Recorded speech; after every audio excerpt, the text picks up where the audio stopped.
So thank you everybody for joining us today. I'm excited to have you join for this conversation on ending poverty in Toronto and working together towards collaboration. My name is Melissa Wong. I'm the Director of Engagement and Strategic Initiatives at Social Planning Toronto. For many, many years, Social Planning Toronto has been an active partner and voice in the fight against poverty. Many of you know we work with partners to advocate to the City of Toronto to create its own poverty reduction strategy.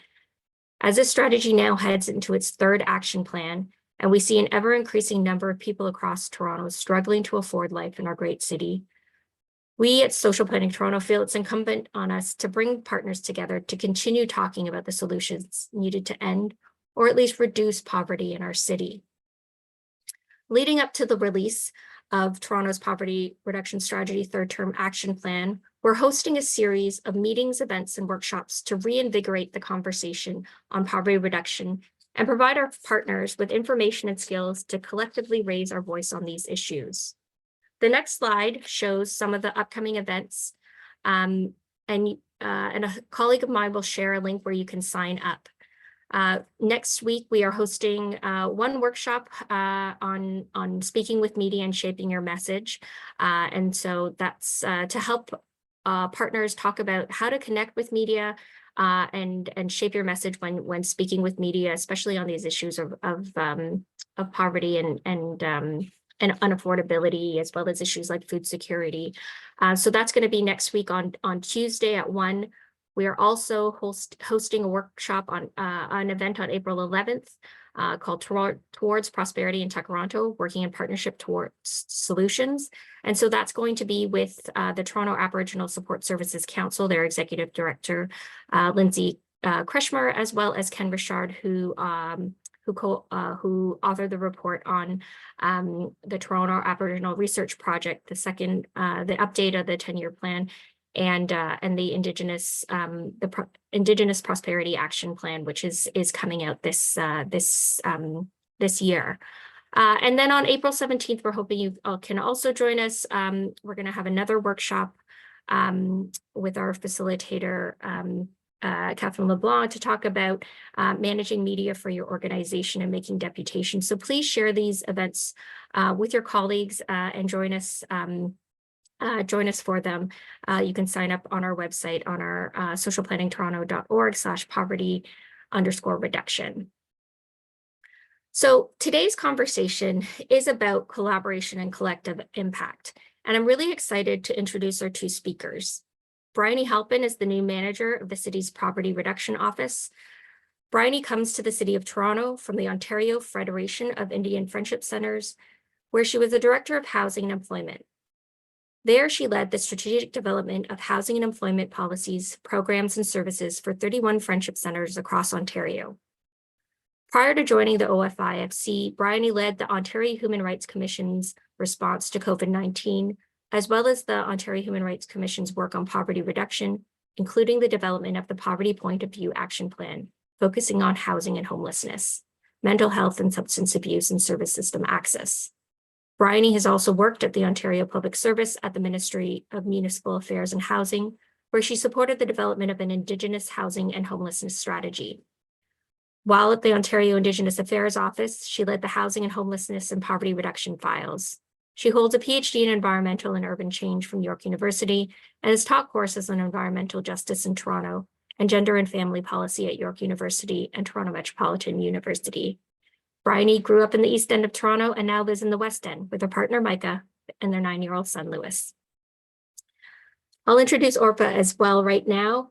Orpah Cundangan is joining us in her role as a community animator with the Tamarack Institute. She's worked in the nonprofit sector, supporting organizations focused on poverty reduction and youth homelessness for over 10 years.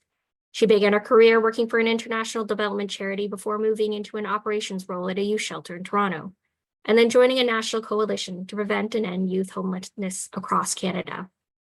In her role as learning lead for communities ending poverty at Tamarack, she is most excited about amplifying community learnings around equity, diversity, inclusion, justice, and reconciliation as part of their poverty reduction efforts.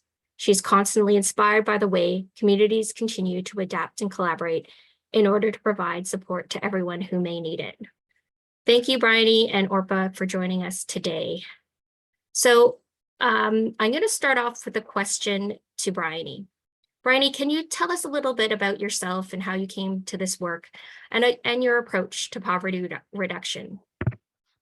Yeah, thank you, Melissa, and thank you all. It's such a tremendous pleasure to be here. I am brand new in this role, so I am full of energy and enthusiasm and excitement for working together with community and the excellent team at Social Development, Finance, and Admin at the City of Toronto. I wanted to start by sharing a little bit about what drives me and what brought me to the work many years ago. So I'm going to date myself here, but when I was 16 years old, Mike Harris was in government. And if anyone who's over 40 recalls the Mike Harris government, there was, the Safe Streets Act. He slashed welfare. He closed down VAW shelters. He brought tighter eligibility for disability rights or benefits, and a whole bunch of cuts and burns to all of our social services, health, education, et cetera. And I was really galvanized and inspired by the work of the Ontario Coalition Against Poverty during that time. And I spent time on Queen's Park with OCAP, and I was there when the horses came out from behind the building with batons, and they were beating down on people who were fighting for human rights and who were experiencing poverty in Ontario. And it was that moment in those couple of weeks and days during those more violent protests that I really realized what I wanted to do in my life, and that is work around issues of poverty, around issues of human rights and equity and inclusion.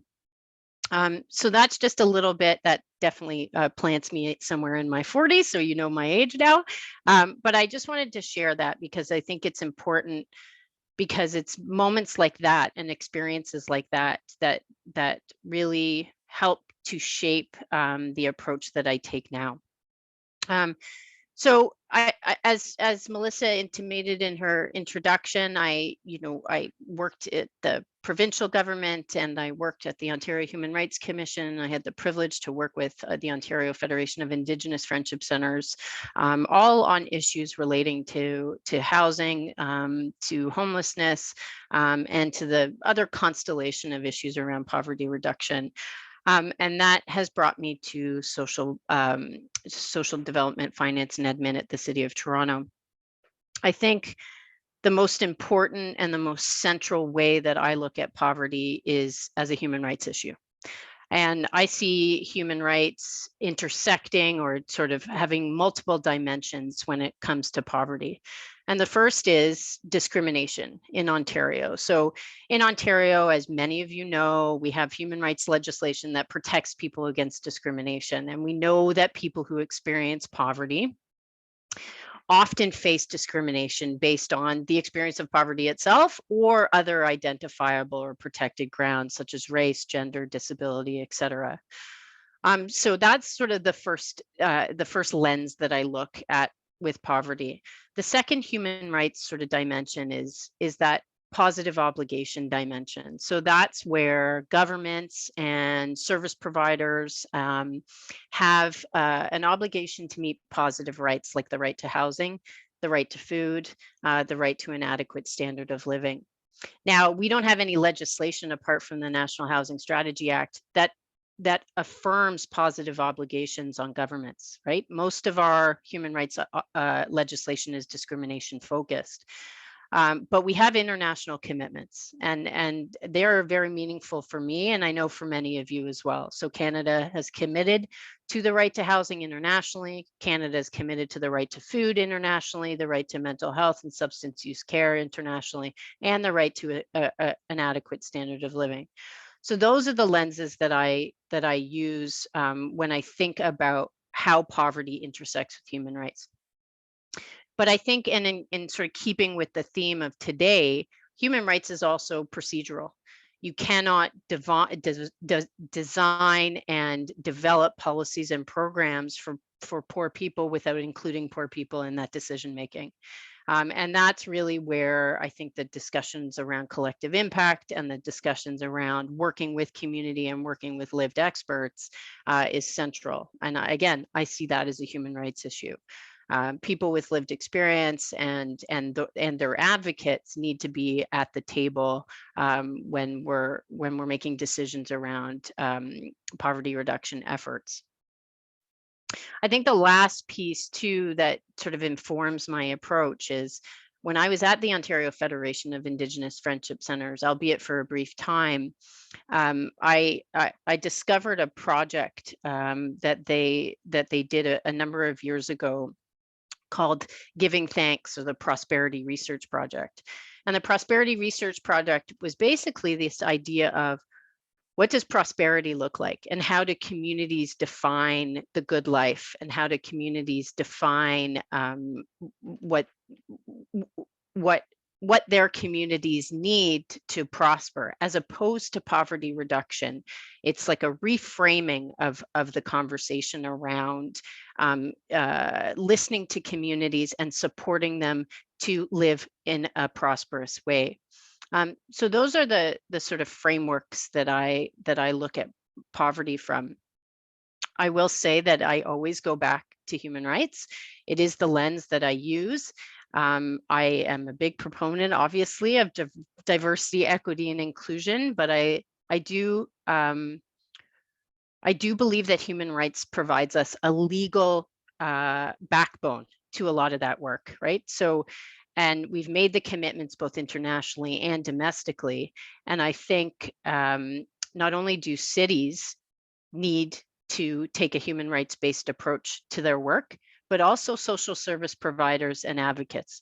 I think if we all start speaking the same language around human rights, then that will help all of us work more collaboratively together as well. I also sit as a board member on Youth Without Shelter, which is a shelter for young people in Rexdale. And we also have a housing development project downtown for youth who were experiencing homelessness and who are now in school. So that has been a really excellent experience in terms of learning how and contributing towards the provision of services for vulnerable people in the city of Toronto. Yeah, and I really believe that, you know, I've had sort of experiences inside and outside of government. And when I landed here at the city of Toronto, I was really excited to witness the progressive and inclusive approach that social development, finance, and administration takes to its work. I think there's a tremendous amount of opportunity here to do exciting things. On my first day, Denise Andrea Campbell, who many of you know, told me the only thing that I am limited by is my imagination. So, you know, with the caveat that there's resources often need to be attached to those things. But having said that, I think from my perspective, I have landed in an environment and a culture that is very supportive of innovation and of working with community in innovative ways. Yeah, that's my approach. Bryony, thank you so much. I appreciate you sharing your personal story as well as your approach, the human rights framework, and how you see that attaching to this work on poverty reduction. I'm eager to dive into that a little bit deeper, but I'll save that for a little bit. And I wanted to give a chance to Orpah to introduce yourself as well, and tell us a little bit about Tamarack Institute's Communities Ending Poverty work, and talk a little bit about what you mean when you say collective impact. Sure. Thanks, Melissa. Thanks for having me. Nice to hear from you, Bryony. And it's really, really great to be here with all of you. Thank you for joining us today to talk more about collaboration and the collaborative efforts required across so many different sectors to reduce and end poverty. For those of you who aren't familiar with Tamarack, We're an organization that works together with diverse leaders across Canada and in the US in some cases to solve major community challenges, including ending poverty, building youth futures, building belonging, and addressing climate change. And we know that all of those things intersect with each other. And so we believe that when we're effective in strengthening our collective capacity to engage citizens and to lead collaboratively, our work will contribute to the building of peace and to a more equitable society. So that's kind of Tamarack's an overview of the work we do. And at Communities Ending Poverty, we're a division that represents 88 different regions. The regions are these networks or coalitions who kind of own or co-own, well, it's not really owned or co-owned, but who work on poverty reduction strategies in their communities. Those are our members. And they're representing over 330 municipalities across Canada and the US. And one of our members is the Toronto Poverty Reduction Strategy Office, which is incredible. And so at CEP, our vision is to end poverty in Canada with an initial focus on reducing and sustaining Canada's poverty rate below 5%. So we do have a stat involved in our vision for the future, but the nitty-gritty of it is that we work with communities across Canada on their poverty reduction strategies, their poverty reduction efforts, the goals that they're trying to set across their networks and coalitions involving many different representatives across sectors. We work with them on telling their stories and reporting on their impact. We work with them to better their equity approaches in their work and to better sustain their leadership and finances as well. So we do things like offer coaching, one-on-one support, peer learning opportunities like communities of practice, webinars, blogs, online learnings, and then publications that are geared towards what's emerging across these regions when it comes to poverty reduction. And so when we talk about collective impact, I feel like it's lost a little bit of meaning in some cases because it's become a bit of a buzzword, I think, collective impact. But I am going to throw up a slide here so that you can get an idea of what taking a collective impact approach looks like. What we're really referring to when we say collective impact is a framework for addressing complex issues like poverty that have multiple root causes, that may have many different players at the table coming from all different sectors, representing different perspectives, and where there may not be a direct line between an intervention and a result. So very complex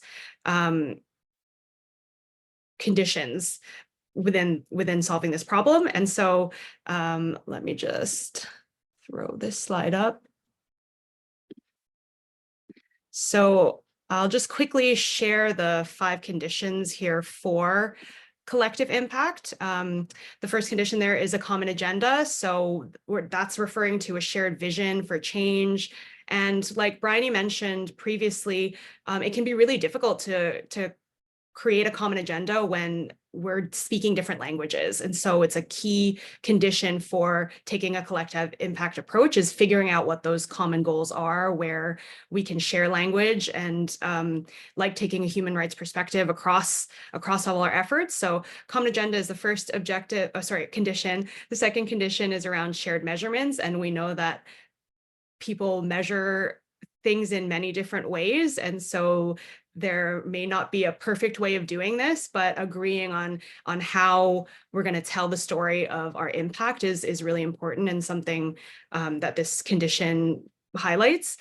It also involves collective impact also involves mutually reinforced activities. So all of the different things that you're all doing frontline at the municipality with social planning, with the social services sector, all of those activities are mutually reinforcing parts of an action plan that is moving towards this shared goal of ending and reducing poverty.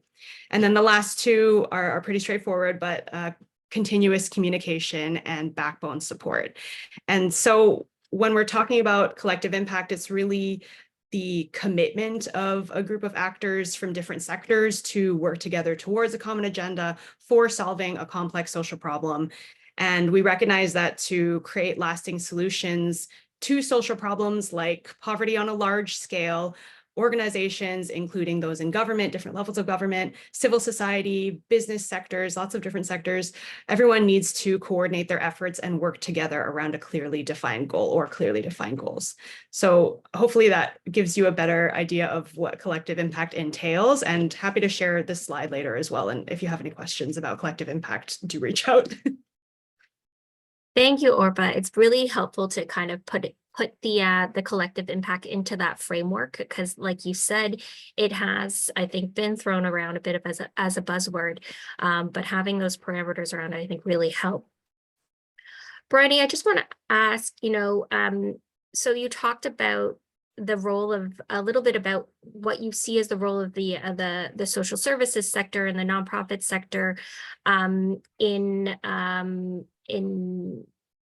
a human rights framework. Can you talk a little bit about that and what you see the role of the social services sector playing in poverty reduction, in the city strategy specifically, and what you also the role that you see community advocates playing as well as social service agencies?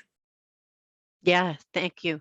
And I just want to say that the Poverty Reduction Strategy Office embarked on this journey in 2015, and in the original strategy there was a commitment to the creation of an advisory council, and that council existed for a number of years. SPT sat at it, and others perhaps around this table.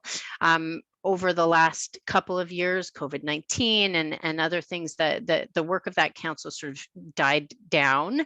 And so when I was brought on to the role, it was made very clear to me that we need to re-engage and sort of revitalize our approach to working directly with community. And so I have taken that as being sort of one of my central goals for the next year. And so we have plans that we're working on right now to refresh that community advisory body. We don't quite have a name for it yet, so I'll just call it that for now. But I see social service providers, advocates, organizations that represent different equity deserving groups sitting at that table, and perhaps organizations and individuals who haven't historically been invited into the City of Toronto processes before. I think that's a crucial element that myself and my team are thinking about. The city often works with the same community groups, and that's important. They are vital partners, absolutely. But there are a lot of organizations out there that are representing perhaps even more marginalized communities that we'd like to see at that table as well. So what we're planning on sort of casting a wider net that was cast before. I would like it to be more of an inclusive space than it was previously. But to that end, I think I spoke about it earlier. Again, this goes back to human rights, including people with lived experience, and the people who provide services to those folks is central to any decision-making process around poverty reduction. So we're really excited to get that community advisory body up and running. In terms of the sort of technicalities, we don't have that process firmed up yet in terms of how we will be selecting organizations, and more importantly, how we'll be supporting organizations to do that work. So, we want to move away from the checkbox engagement style advisory table, and more of a deeply collaborative community table that has a solid line to the Poverty Reduction Office, but also has a solid line to our Lived Experience Advisory Group. We want the League to play a central role in refreshing our accountability framework and refreshing this community advisory table as well. So we have a lot of ideas that are sort of floating around, and we're working to kind of come up with a plan in the next few months. As a part of that, and this is in keeping with what I was mentioning before, not moving away entirely from poverty reduction, but really starting to focus as well on prosperity and what communities are doing themselves to support one another, and highlighting and showcasing that work, because a lot of it could be scaled, right, to other neighborhoods or to other divisions. So we are contemplating somewhat of a prosperity innovation lab, where we would be looking to community organizations for ideas on how to build up community prosperity and well-being. But of course, we need to support organizations to do that work. So we're in the back end, we're thinking about ways of making that viable for people. We know that there's a lot of consultation fatigue. We know that organizations are stretched thin, and they do a lot of the heavy lifting on the ground. But we want to make sure that the Poverty Reduction Office is not only amplifying that work, but supporting that work as well, and finding ways to scale it, finding ways to share it with other divisions. I think, having just an open door policy for our office, I would like both, myself and my team members to get out into community. I was mentioning earlier to Melissa before the meeting started that I would like to come to all of your organizations in person and learn about the work that you're doing face to face. And I know my team members are very excited to start doing that more.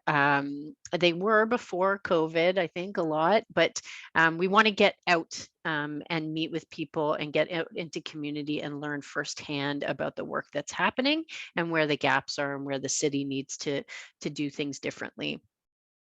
Yeah, and I'm also, again, I'm going to sound a little bit like a broken record, but I think getting to that collective impact framework and a sort of shared approach, because I bring a human rights-based approach lens to this work, and we are going to do a lot of human rights capacity building in my team as a result. A part of the community advisory body will be human rights. So how are we meeting human rights obligations? How is the city meeting human rights obligations? And how are social service providers also meeting those obligations? And just having open discussions about what that looks like and where responsibilities are residing with which groups. And yeah, I think that pretty much encapsulates like my vision for the next couple of months. But of course, as I come out and meet with people in different communities, I would love to get some feedback on what that process could look like as well for you folks. And perhaps during our Q&A, we can touch on some of those. Bryony, that's really, really exciting to hear the approach that you're taking to collaboration with the community sector. I think a lot of folks will be excited to hear about that because we all know that there's some really great work that's happening out there. And it'd be great to see how that all fits in with the city's plans and be able to work together on that. Orpah, just on the tone of collaboration, can you tell us about where you've seen some of the biggest impacts in Tamarack's work, in your work, and where you see some of what are some of the conditions that foster the greatest collaboration? Sure. Thanks, Melissa. I think it would be maybe most helpful to answer this question with a couple of really great examples across different regions that our members have shared with us about the collaborative work that they've done and the impact that they've been able to make, whether it's getting a program fully funded by the municipality, whereas it was funded in a different way previously, or funders coming together to fund differently. I have a couple of examples on hand for you, but I did also want to share this framework that we also use at Tamarack and have shared with our members to help them map kind of where they're at when it comes to approaching making change or trying to get to those impacts. So I'll share my screen quickly. I apologize. I promise I only have 3 slides. So this is what we call the multi-level framework here. And so basically what I wanted to share with this is that positive change happens at different levels, and to more likely have mission impact, there needs to be orchestration across these levels. So we're talking about those mutually reinforcing activities again, and all of you play a part in that. So I think if you look at this framework, you can see some of the efforts that you're making and where you map onto it and how that might fit into that shared approach, build towards that common agenda, like Bryony and I were talking about. Navigating the landscape, shifting awareness in culture, changing systems, supporting niche innovations, like those different types of scalable programs or projects that it sounds like, Bryony, we're hoping to discover as well, and then strengthening leadership and capacity. So I just wanted to share that to remind folks that the work that they're doing can all contribute to our shared efforts around reducing and ending poverty. And we just found it's a useful framework to kind of map where you are and how you're potentially making impact. But a few of the examples that I'm going to share, 2 are based in BC, and one is based out of the Durham region. So in Richmond, BC, the Richmond Poverty Reduction Coalition hired an additional poverty reduction coordinator. They only had one, and then they were able to get the buy-in to hire an additional coordinator, and coordinators are so important in being able to make all of this work happen. So through that, they were able to launch a collaborative implementation of poverty reduction priorities. That was the focus of this second coordinator. And so they were able to secure funding from the Union of BC Municipalities to partner with the Richmond Public Library and community-based organizations all across Richmond to deliver a series of free monthly community services pop-ups at the library. And over the course of that project, they were able to involve over 30 community organizations, 700 people were participating, and they were connecting people with a variety of supports. There was so much success with this initiative that the city and the library, even when the funding ran out, they continued to fund the initiative because there was such high demand and outstanding success.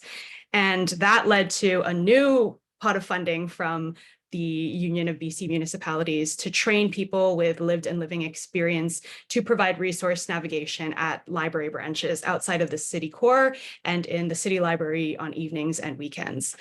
So that was, I think that's a really great example of collaboration to address a challenge around people not being able to access resources, and the impact of, the success of that initiative being carried through now in a new way to train people with lived and living experience to be able to do this resource navigation in their communities. I think it's so cool.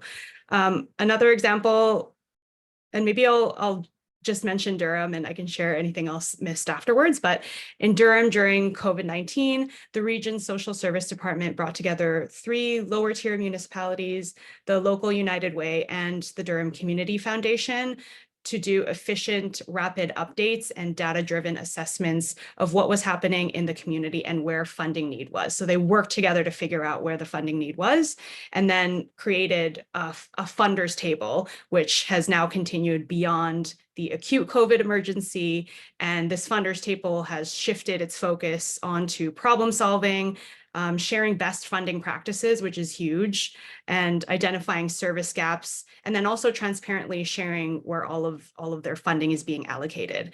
So that table now meets quarterly. They're very intentional and purposeful about informing on issues that are happening across Durham and ensuring that funding has a better balance. So they're also, in this way, strengthening the nonprofit and charitable sectors beyond funding through a campaign that they just started to educate the community on the importance of volunteerism. So they're moving even beyond just focusing on funding to getting community buy-in and to address some of that burnout that nonprofits are experiencing in the region by highlighting the importance of volunteering. So those are a few examples, but when it comes to collaboration and what can really foster great collaboration, I always think of something that our Tamarack's co-founder, Paul Bourne, says, and that's that change moves at the speed of trust. And that trust building can take a lot of resources and a lot of time, but it's so foundational to being able to make sure that whatever collaboration you're doing is sustainable in the long run. So things like moving at the speed of trust, making sure the right people are at the table, and that includes thinking of, what voices aren't included and where do we need to bring in people into this decision-making table. And then also, again, common agenda, common goals are really important to fostering collaboration. And Bryony, sorry, I saw your hand go up. Oh, no, I didn't mean to cut you off at all. I just No worries. what you're saying is just igniting some ideas for me. So please continue. Amazing. Sorry, I'm being long-winded in this answer, but I No, think no, the last thing I'll mention is when we talk about fostering collaboration, I think we also need to be forward thinking in terms of how we're going to be sustaining collaboration and making it so that our collaborations are resilient. And Tamarack, I'll send these resources after as well, but Tamarack developed a guide recently on building a sustainable and resilient collaboration. So there are a lot of different actions involved in that guide, but what Mike Desjardins, who's our manager of sustainability and development at Communities Building Youth Futures, what he says is that collaboration is like the tree trunk, and the branches and the leaves of the tree are what you do to sustain the collaboration. So some activities grow and then other things need to die off, and that's totally okay. And then the roots are that sustainability and those practices around sustainability and resilience that support the tree trunk to thrive. And a lot of what's really important, I think, about that is to remember the importance of people and process. They're really integral to invest in. And when you have, Mike has said, when you have an equity focus and all the right people at the table who are all willing to contribute their assets towards the collaborative, then resources and impact will flow from there. So I think that's a really important, powerful reminder as well, and recalls that change moving at the speed of trust as well again. Thanks, Orpah. Those are some great analogies. I think I really like the moving at the speed of trust, because I think that really highlights the importance of trust in building collaborative relationships and successful collaborations. So I think, that's and the success stories you shared are really, really great, and shows just, what can be achieved when there's that trust built, and municipalities and communities are working together. Mm-hmm. I just wanted to direct a question to both of you. Toronto being one of the most diverse places in the world, and many of our organizations that we work with serve people with intersecting identities, disability, ethnicity, race, age, sexuality, gender identity, etc. Can you tell me about how you both address intersectionality in your work? And how can somebody with intersecting identities see themselves in a poverty reduction strategy? I can start here. And again, I just one follow-up comment on Orpah's comments just now on the moving at the speed of trust. I think it's really important, as I sit on the sort of government side. I've sat on both sides of the table, and it's really important for government to come to those tables not with something baked, not with linear timelines. I was told once that circular timelines are a better way to think about achieving things in collaboration with community, because so often government comes and say, we must consult and we have this time frame to hear from you, and take your feedback and integrate it. That doesn't build trust. Often it has led to expectations, elevated expectations that are not met.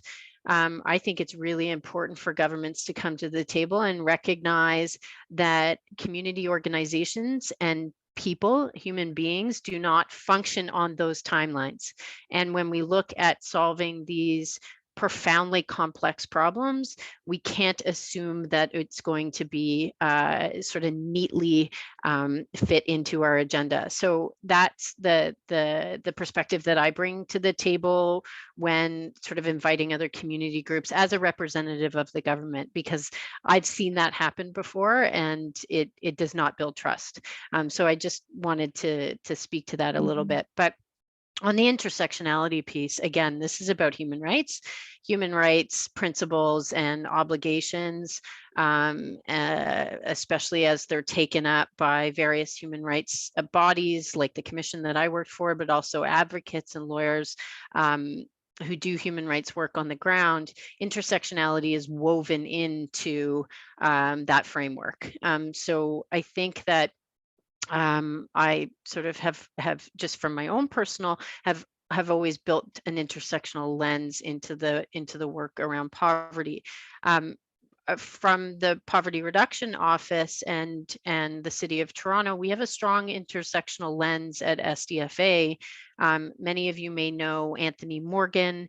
Anthony Morgan is a special advisor on intersectionality, and we work closely with Anthony, and so do many of the units across the Social Development, Finance and Admin division at the City of Toronto. I can't right now speak to the intersectional lens being used at other divisions, but I can speak to the fact that I know our senior management really, makes intersectionality a huge piece of all of our work, or that perspective of all of our work. It's also going to be a framework as we reestablish our community advisory body that I was speaking about earlier. Have to have intersectional identities represented at that table, and organizations that serve people with intersectional identities. And also as we measure progress on the strategy, I've mentioned before that, we as we revitalize our accountability framework, human rights is going to be a part of that, and understanding how certain city programs, policies, and services impact different people differently is about accountability as well. So if one program is very successful for 60% of the population, but not 40, we have to understand why that 40% is not benefiting from the program. And often it's because intersectionality has not been taken into account. So it's definitely a lens that I bring to the work, and it's definitely a lens that I have witnessed in my, I think I'm week 7 in the job, that I have witnessed in our division as well, Anthony Morgan being probably a leading scholar in the country on intersectionality. Thanks, Bryony. I think I hope we can dive a little bit deeper into that in our Q&A as well. So, Orpah, do you want to share? Sure. I think when I think about this question, Melissa, I think about what we've been saying on this call the whole time about the importance of engaging with people with lived and living experience. Something that we say to communities and that communities say to us as well is that we engage and elevate the voice of those most impacted by issues who have the greatest insight into possible solutions. So those are often the people who are most impacted by issues are often people who hit the most intersections. The more intersections a person hits, the more vulnerable that they often are to poverty, because their vulnerability becomes stacked. All of the isms that they experience become stacked. And so it's really important to do that meaningful engagement. And it's really encouraging, Bryony, to hear the journey that you're taking on that path. And I think we all need to remember as well that that meaningful engagement and taking an equitable approach takes a lot of time and a lot of resources, or it can. And that's something I think we need to remember and be mindful of, because it's hard to, you can't be rushing taking an approach like that. We have one CEP member who is implementing an equity indicators framework that they learned about. It's there's an anti-poverty coalition in Saskatoon that's been doing a lot of incredible anti-racism work. And they shared an equity indicators framework with the CEP member, and that CEP member now is implementing this framework across all of the different levels at their region or with their municipality, and it's costing thousands of dollars and resources to support the training and the implementation, but it's a priority of theirs, and they understand that they need to prioritize that in order to serve those people with all of these intersectional identities who are being hardest hit by complex issues like poverty. So we do have a 10 guide at Tamarack as well on engaging people with lived and living experience. It's a little outdated, so I think we're working on updating it as well. So updates on that to come, but I can share that resource as well.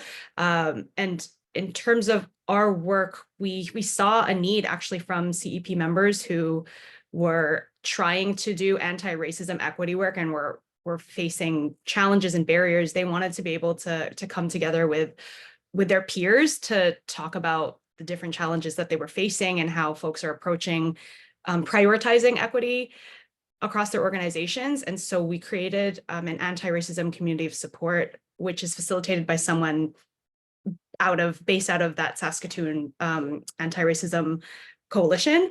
And they shared recently, I'll just pull this up because I think it's so relevant to this question, and we just learned about this tool, but Dr. Verna St. Denis created what is called the power triangle, and it's a tool that describes systemic oppression and informs how practitioners need to consider intersectionality and interconnections between discourse, policies, and practices, and then outcomes. So I'll quickly share her diagram, but mostly just to show folks, I think, one way of thinking about intersectionality. I'm not sure if you can see. Can folks see that? The little, your previous slide is also up, so. Oh, okay. There, yeah, now we can see it. Okay. Yeah, so Dr. Verna St. Denis talks about how discourses reinforce policies and practices which lead to outcomes, which then reinforce discourse. So I think this triangle, basically, what we were talking about with members was that they, at their organizations and in their work, can identify different harmful messages about different oppressed identities that are maybe informing the way that they're working or their planning or their services. So there are opportunities within this triangle of power triangle to see where you can disrupt some of those messages, some of those discourses that lead to harmful policies and practices and outcomes. So I think that's all I wanted to share around that, but thank you for asking that, Melissa, because it made me think of this triangle. Thanks. Thanks, Orpah. I think that's it's helpful to think about how we can think about how the different factors affecting people who are living with intersecting identities. I'll just dive a little bit deeper into, Bryony, you talked about a human rights framework, but for somebody who is living, has lived experience, has intersecting identities, just going back to that question about how can they see themselves, understanding that, the staff have an understanding of intersectionality who are developing these policies, but how can the individual really see themselves in this big strategy that the city is putting forward? And Orpah, you can feel free to jump in as well about how can people really see themselves like in strategies when the language doesn't necessarily reflect who they are? Yeah, that's a really good question. Well, I think ultimately how people see themselves maybe reflected in a strategy is how it impacts their lives, right? Like if it's making tangible impacts in their daily life, then I think that they can see themselves reflected. I don't think that's exactly hitting your question, but I think that the first order of business is to make sure that we, as we are evidence and data driven, and we are understanding where the gaps exist for particular groups of people, and that the strategy is targeted enough that it makes a tangible difference in their lives, right? So I think for me, I'm sort of motivated by how can we get to those outcomes, and we're going to have to take a targeted universal way of sort of reaching specific populations. So I'm not sure that that totally gets to your question, but I do want to also highlight some of the work. So SDFA, as many of you know, have sort of strategic strategies that are looking at systems. That's the poverty reduction strategy. We also have geographically anchored strategies and work, community development plans, Jane Finch plan, the Downsview plan, the Lower East plan. And then we have population specific strategies. So we have the anti-Black racism strategy. We have trans and non-binary youth service system access strategy. So we are taking a sort of a three-level approach at SDFA, and that's to impact systemic change across the board. That's what the PRS does. And then we have, as people experience things in place, so geographic strategies and then identity-based strategies. So I think, is all of that work perfect and ideally reflective of what's happening on the ground? Probably not.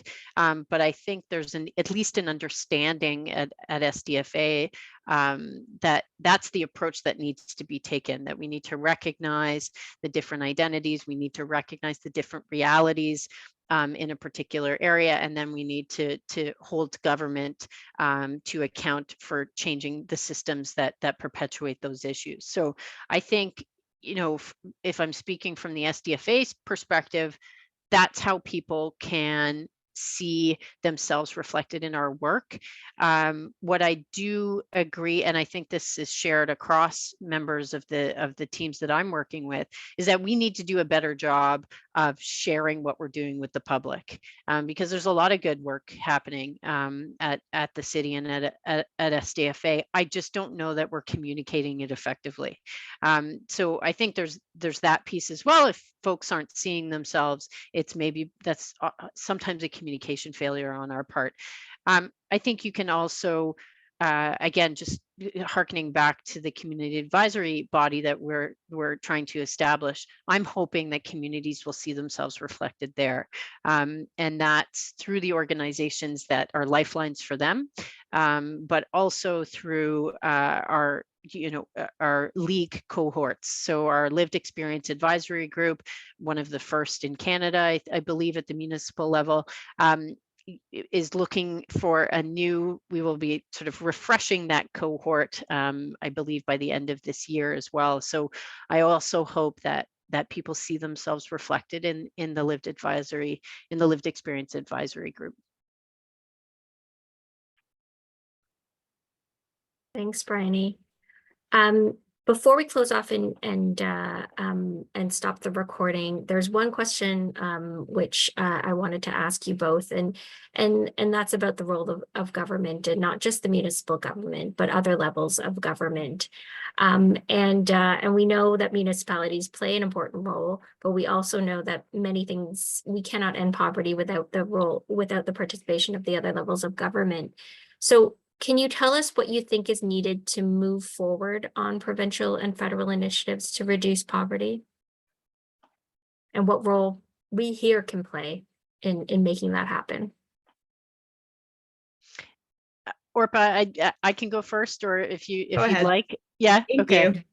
I'm going to come to something that I've been working on for a number of years, and that's the right to housing. So I really believe that the federal government and the provincial governments across the country need to actually respond to the obligations in the National Housing Strategy Act. And the City of Toronto has made the same commitment in its housing charter. The City of Toronto, I will say, has made great strides in the establishment of the Housing Ombud and the Housing Rights Advisory Committee. But, you know, the federal government committed Canada to the right to housing and then released a strategy that is just missed the mark. And I'm not alone in saying that. So I think there's a lot of work to be done in terms of sort of building a culture and an understanding of what the progressive realization to the right to housing means. It doesn't mean that government gives everybody a house, but it does mean that certain steps need to be taken. And the federal government is doing it in slow steps. They're lumbering along. And, you know, the establishment of the Federal Housing Advocate was an excellent step. And I worked with her office very closely as they were establishing their mandate. But there's a long ways to go. And concerningly, I'm not sure if we're going to have a very friendly government to do that work after the next election. But that I really believe that the right to housing is something that needs to be urgently addressed. And that includes the provinces. So the Ontario government, you know, we, in various different work that I've done, we've pushed the Ontario government to recognize the right to housing, and they've refused to do so. And to my knowledge, I don't believe any of the provinces have done it so far. BC's come maybe close. So I really believe that, you know, once we start building in an understanding and a recognition of that right at all levels of government, then we'll start to see sort of remarkable change. And so that's, for me, that's one of the big sort of multi-government items on should be on everyone's agenda. That, and you know, this will not be lost on this audience, but of course an increase in social assistance rates. I mean, it is the most basic thing that Ontario can do, and they have failed to do it. So I think in terms of my office, we are sort of refreshing our approach to intergovernmental work, and we will be focusing on those and some other issues as we sit down with the province and the federal government. Thanks, Bryony. That's really exciting to hear about the new approach. I think the council motions that get sent every month, whenever we ask, are going into some pile on somebody's desk. Yep. Yep. At Queen's Park. Yep, that's right. Yeah. Orpah, do you want to share about your thoughts about what our other levels of government can do? Sure. And thanks for highlighting some of those things, Bryony, and those opportunities to keep pushing and advocating. I think highlighting as well how the work that you're doing and even and local government, how that work can strengthen work that other levels of government are trying to accomplish, where you might have aligned goals, that can be really effective as well. It's a tough question, and I think we can feel powerless sometimes to keep pushing, but what I've heard Scott McAfee say, who's the chair of the National Advisory Council on Poverty, is that it takes policy and systems change, and we're all part of a system. So if we think about our sphere of influence and how we can keep pushing that, we can impact on all of these things collectively. A good example is, you know, if we're trying to raise the minimum wage in a province that hasn't done it already, then an organization should start paying their employees a living wage, and then talking about the benefits of that, what impact it's made, and then continuing to push that messaging up, and showing leaders across different sectors, and showing leaders that across different sectors and with individuals, there's been a shift in thinking about minimum wage, for example. But I think that meet in the middle approach is really important, empowering and lifting up people with lived and living experience, what their needs are, what their priorities are, and then pushing the government and also finding when the government has that readiness to respond, I guess, when they're ready to use their power, pushing them to be ready to use their power to shift power and decision making to others. It's a big ask, but I think there are examples of different levels of government doing that, and so I'll try to pull some out as well to share with folks to give us some hope too. But yeah, that meeting in the middle is really important, and finding these opportunity areas to keep pushing, I think. Thanks, Orpah. I think those are really great pieces of advice in terms of us as advocates trying to see some pushing for change.